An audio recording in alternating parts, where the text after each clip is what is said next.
Hello guys, welcome back to the channel. Guys आज हम बात करने वाले हैं हर्षवर्धन एम्पायर के बारे में एंड कैसे इसने छोटे से एम्पायर से स्टार्ट करता है एंड कैसे पूरे नॉर्थ इंडिया पे इसने कब्जा कर लिया एंड लॉर्ड ऑफ नॉर्थ का इसने टाइटल जीता एंड आखिर ये क्यों साउथ इंडिया में जाने से डरता था एंड क्या इसको हराया गया। तो हम लोग सब कुछ बात करने वाले हैं इसी वाली वीडियो में।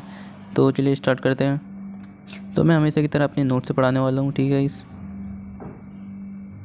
तो ये था पूरा गाइस जिसने नॉर्थ इंडिया पे पूरा कब्जा किया था एंड ये सब कुछ हर्षवर्धन के टाइम पे हुआ था, जिसको वर्धन डायनेस्टी भी कहते हैं। एंड ये उसकी नोट्स, ठीक है। मैंने पिछली बार ना गाइस पढ़ाया था आपको गुप्ता डायनेस्टी के बारे में, जिसे मैंने बताया था कि कैसे गुप्ता डायनेस्टी का राइज हुआ था, सब कुछ मैंने पढ़ाया था। अगर वो आपने नहीं देखी वीडियो तो देख लेना, क्योंकि बहुत ज़्यादा इंपॉर्टेंट है। क्योंकि उसी वादी गुप्ता डायनेस्टी वादी नॉर्थ इंडिया में यही डायनेस्टी आई थी, Gupta dynasty, Gupta empire and इसको वर्धन एम्पायर भी कहते हैं। और इसको एक और नाम है इसका पुष्यभूति एम्पायर, तो उसको वो भी कहते हैं, ठीक है गाइस। तो इसको स्टार्ट करते हैं। देखो, after the fall of Gupta empire, तो यहाँ पे ये सी की जगह जी होना चाहिए, ठीक है। After the fall of Gupta empire entire India bifurcated into small territories, ठीक है।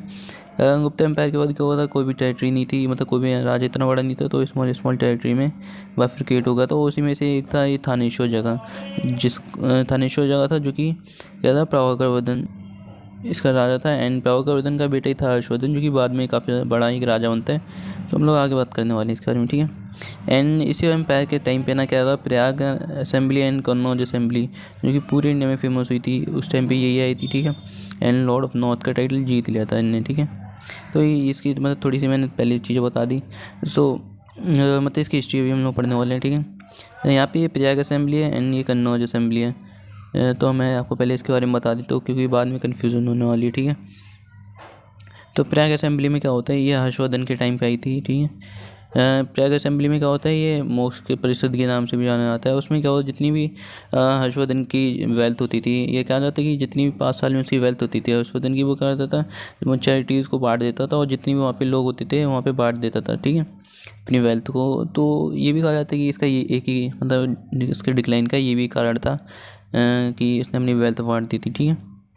और ये है कन्नौज असेंबली। कन्नौज असेंबली में क्या होता है, कन्नौज असेंबली में ये होता है कि जो बुद्ध है, ये बुद्धिज़्म को प्रमोट करने के लिए, बुद्धिज़्म का एक सेक्ट है महायान सेक्ट, उसको प्रमोट करने के लिए ये बनाया गया था कन्नौज असेंबली, ठीक है। और हैवन सांग पता नहीं क्या कहते हैं इसको, ठीक है। वो भी असेंबली में आया था रहने के लिए काफ़ी दिनों तक, ठीक है। ह्यून सांग प्रेसाइड इन असेंबली, ठीक है, जो कि काफ़ी ज़्यादा फेमस ट्रैवलर है, एक चाइनीज़, ठीक है। उसने काफ़ी सारी बुक्स लिखी हैं एंड इंडिया के बारे में उसमें लिखा हुआ है काफ़ी सारी चीज़ें, और उससे भी हमें काफ़ी सारी चीज़ें पता चली अपने एंशिएंट इंडिया के बारे में। तो हम लोग स्टार्ट करते हैं, ठीक है। Hiuen Tsang came India in Harshavardhan time. Harshavardhan belongs to Pushyabhuti lineage, ठीक है, पुष्यभूति लीनेज से बिलोंग करता था, जिसको वर्धन एम्पायर भी कहते हैं, क्योंकि काफ़ी बार यहाँ जाता है कि पुष्यभूति भी लिखा होता है और वर्धन भी लिखा होता है, मतलब अलग अलग लिखा होता है ये दोनों, ठीक है।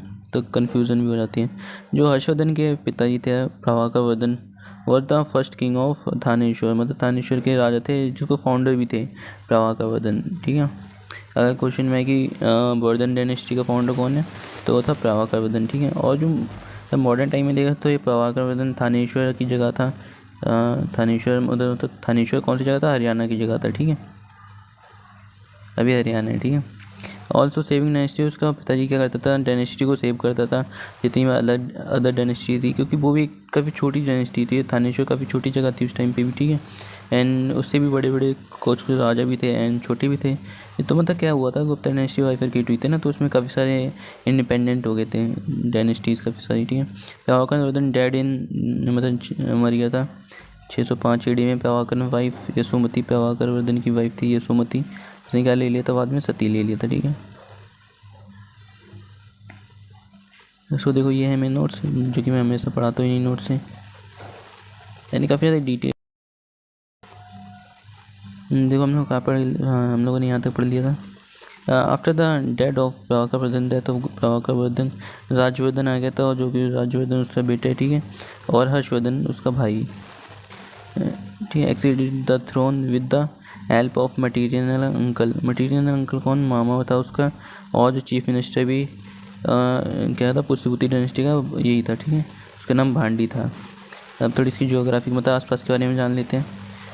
थानेश्वर नाउ इन हरियाणा, ठीक है। East Kannauj ruled by Grahavarman. East की मतलब जो ईस्ट इंडिया था वहाँ पे कौन रूल कर रहा था? ग्रहवर्मन रूल कर रहा था, जो कि कन्नौज का राजा था, ठीक है। अब Malwa which is rule by Gupta, Devagupta के द्वारा रूल किया जा रहा था, ठीक है, Malwa. And Satsang ruler of Gaud यानी गॉड डायनेस्टी यानी बंगाल की जो जगह थी वहाँ का रूलर कौन था? देवगुप्ता। वहाँ था देवगुप्ता, इसका फ्रेंड था, एंड सत्संग रूलर था, ठीक है। सो एक थोड़ा सा कंफ्यूज हो गया था। तो ये था। अभी हम लोग अगले पेज पे पढ़ते हैं।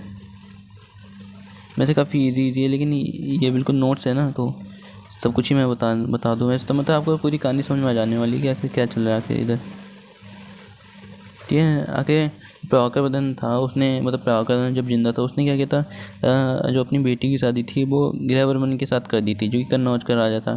तो उससे क्या होता है, उसका इन्फ्लुएंस बढ़ गया था सेंट्रल इंडिया में, ठीक है। एंड जब ग्रहवर्मन मर गया, मतलब प्रभाकर वर्धन मर गया, जब प्रभाकर वर्धन मर गया जब, फिर देवगुप्ता क्या करता है, कन्नौज पर अटैक कर देता है, जिसने अपनी बेटी की शादी उस जगह पे कराई थी, ठीक है। कन्नौज पे अटैक कर देता है प्रभाकर वर्धन के मरने के बाद, ठीक है। देवगुप्ता अटैक कर देता है and took Rajshri as prisoner after killing Grahavarman. Grahavarman को मार के प्रिजनर के तौर पे रख लेता है, ठीक है। Then Rajyavardhan attack Malwa and kill Devagupta. Rajyavardhan जो कि प्रभाकर वर्धन का बेटा था, ठीक है, वो क्या कहते हैं, देवगुप्ता पे अटैक कर देता है, उसे मार देता है, ठीक है। सत्संग रूलर गॉड, सत्संग को मतलब जो सत्संग था जो कि बंगाल का राजा था, उसको पता चलेगा कि सामने सामने की फाइट में उसको हराना मुश्किल है, क्योंकि उसके पास काफ़ी ज़्यादा बड़ी आर्मी थी, लार्ज आर्मी थी राज्यवर्धन के पास। तो वो क्या करते हैं, एक ट्रिक प्ले करते हैं, जिससे वो सस्पिशियस तरह से राज्यवर्धन को मार देता है, ठीक है। और वो वापस से कन्नौज पे कब्जा कर लेते हैं, ठीक है। तो यहाँ से राइज होता है किसका? हर्षवर्धन का, ठीक है। और जो उसका भांडी मामा था उसको पता हुआ था कि इसकी क्या क्या क्वालिटीज़ है हर्षवर्धन की, तो उसी राजा बना दिया जाता है। कि उस टाइम पे इसकी क्या एज थी, 16 साल का था उस टाइम पे, ठीक है। हर्षवर्धन राजा बन जाता है and no one stand in front of Harshvardhan because of large army, ठीक है। ये काफ़ी सारे राजाओं को हरा देता है, उसके पास काफ़ी ज़्यादा बड़ी आर्मी थी। जो सत्संग है वो क्या कहते हैं, सरेंडर कर देता है कन्नौज को, क्योंकि उसका मतलब इतनी ज़्यादा बड़ी आर्मी थी हर्षवर्धन के पास। तो पहले से ही ये सरेंडर करके वहाँ से भाग जाता है कन्नौज और अपनी जगह पे वापस चला जाता है। आफ्टर हर्षवर्धन एनेक्स कन्नौज, मतलब कन्नौज पे फिर ये एनेक्स कर लेता है, उसे अपने पार्ट में ले लेता है। और उसने अपनी कैपिटल को शिफ्ट कर दिया था, थानेश्वर से लेके कहाँ कर दिया था, कन्नौज कर दिया था, ठीक है। Stabilizing friendship with Bhaskar Barman, जो कि असम का राजा था। फ्रेंडशिप स्टेबलाइज करने के बाद उसने क्या किया, हर्षवर्धन ने एक टू फ्रंट वॉर खड़ी कर दी थी बंगाल के टू फ्रंट वॉर खड़ी कर दी थी बंगाल के राजा के सामने, ठीक है।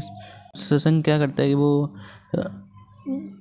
जंगलों में जाके छुप जाता है, क्योंकि वो इतना बुरा पिटता है ना। तो हर्षवर्धन क्या करता है, गॉड एम्पायर को अपने अंदर ले लेता है, इसको भी एनेक्स कर लेता है। और फिर बाद में क्या होता है, जो सत्संग होता है वो जंगलों में मर जाता है किसी तरह से। एंड फिर बात आती है ध्रुवसेना 2 की, ठीक है। Dhruvasena 2 of Pallava dynasty defeated by Harshvardhan. वो हर्षवर्धन ने इसको भी मार देता है, ठीक है, मतलब डिफीट कर देता, मारा नहीं था। जो कि पल्लव डायनेस्टी उस टाइम पे कहाँ थी, गुजरात एरिया के और राजस्थान के पास थी, ठीक है। And to maintain buffer state, Harshvardhan क्या करता है, ध्रुवसेना को उसकी जगह वापस कर देता है।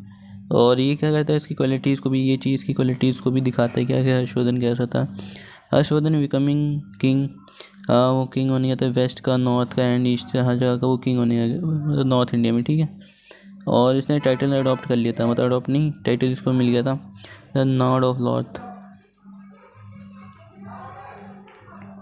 हाँ, हर्षवर्धन स्टॉप्ड विक्ट्री मार्च बिलो नर्मदा रिवर, उसने अपनी विक्ट्री मार्च को स्टॉप कर दिया था, क्योंकि जो पुलकेशिन 2 था वो चालुक्य डायनेस्टी, वो काफ़ी ज़्यादा एक खतरनाक राजा था उस टाइम पे। सो इनकी वॉर भी होती है बाद में हर्षवर्धन और पुलकेशिन 2 की, जो कि कहाँ पे हमें मिलता है, आईहोल इंस्क्रिप्शन में हमें इसके बारे में पता चलता है, ठीक है।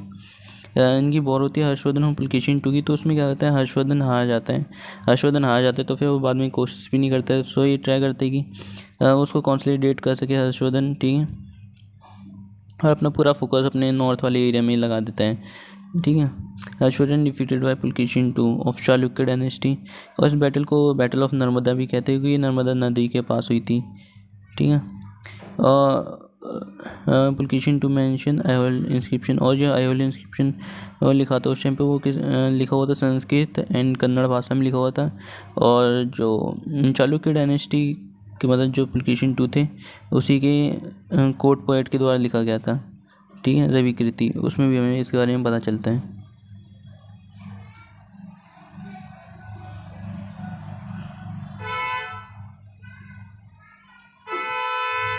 एंड यहाँ पे थोड़ा सा फैक्ट लिखा हुआ है कि Nalanda university world heritage side में भी आता है, ठीक है। आफ्टर डिफीटेड बाय पुलकेशिन के मतलब पुलकेशिन इसे हरा देता है हर्षवर्धन को, और वो क्या करते फोकस करते कंसोलिडेट करने में।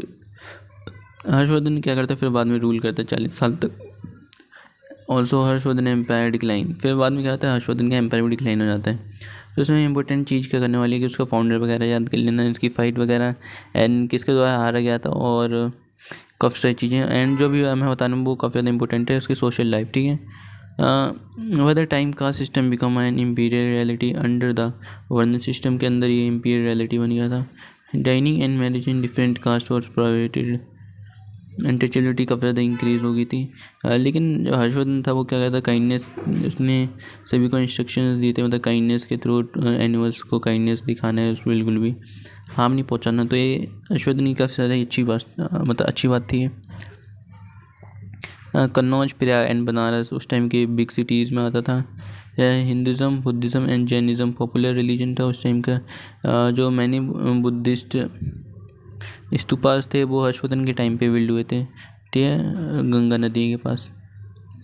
Similar to Ashoka many humanitarian measures were taken by Harshvardhan.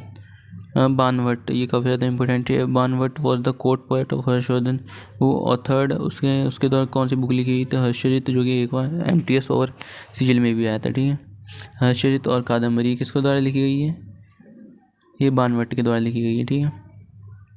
Nalanda university made in Gupta era, ये तो हमें पता ही है, ठीक है। लेकिन वो अपने पीक पे थी, कब थी, हर्षा के टाइम पे थी पीक पे, और नेशनल और इंटरनेशनल स्टूडेंट्स उसमें पढ़ने आते थे।